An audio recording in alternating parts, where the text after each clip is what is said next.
If the government gives first-time home buyers a $25,000 subsidy or something, will that increase the value of Real houses? estate.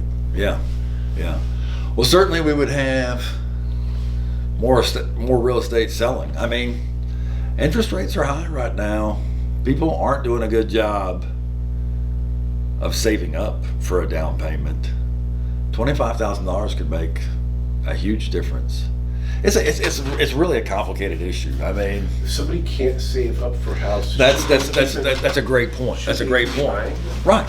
Right. Because one of the things that tells us, that tells the lender, that tells agents, that society does, if you have the ability to save up for a down payment, then you have the ability to. Stuff comes up with houses. Oh, yeah. I mean, you might need a new roof. You might need a new HVAC. You might need a new window. I bought an air conditioner this week. You bought an air conditioner. $12,000. $12,000, right? Stuff happens, and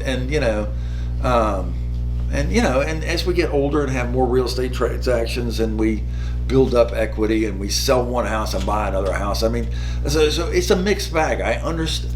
There's so many things where like people have good intentions and there's unintended That's my theme in 2024 is like, on the planning board and rewriting the this UDO. There's such people that have like good solid ideas that don't realize the unintended consequences of it. And so yeah, is it good to help somebody buy a house?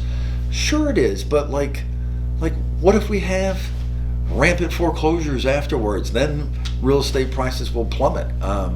And what I mean, I don't know, they talk about paying off someone's student loan. Well, that's great, but what about the people that did pay off their student? I mean, is it like, what about the people that do save for the down payment on their home? And then you're just like well, one of the problems, like I've been around and been doing this for a long time. In 05, 06, 07, 08, we had 100% financing. We had 103% financing. The real estate market was so crazy. The lending situation was so crazy that not only would we'd give you enough money to buy the purchase price of the home, but we'd give you extra money for the closing costs to buy the home. 103%. And then we had these things called liar's loans, which they weren't really called liar's loans. They were called stated income. But all we had to do is like, hey, why don't you just tell us how much you make and we'll give you a loan based on that. It happened to me, and I was approved. Thankfully, I didn't spend it. Right. They gave me at the time. This was a long time ago. I forget, like $250,000, $300,000. Thankfully, I never would have been able to make that mortgage. Sure, payment. right. And truthfully, when we had our real estate crisis after that time period, it wasn't. Luckily, it wasn't the person that bought their one single primary resident. It was the jerk mo that bought 7 or 8 homes, and he let the last.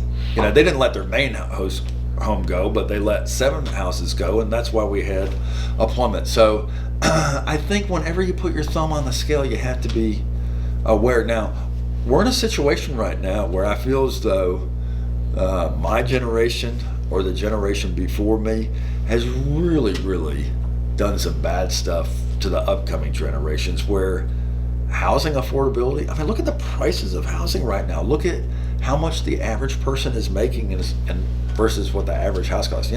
My parents talked about buying a house for $40,000. Okay, you can't hardly buy a car for $40,000 now. And we just talked about how the average in this area is over $600,000. Well, if the average is over $600,000, that means I need a family income of $200,000.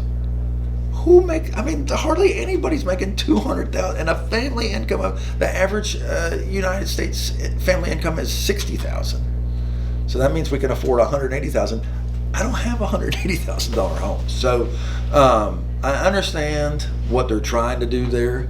I don't think that'll make the houses go up in value.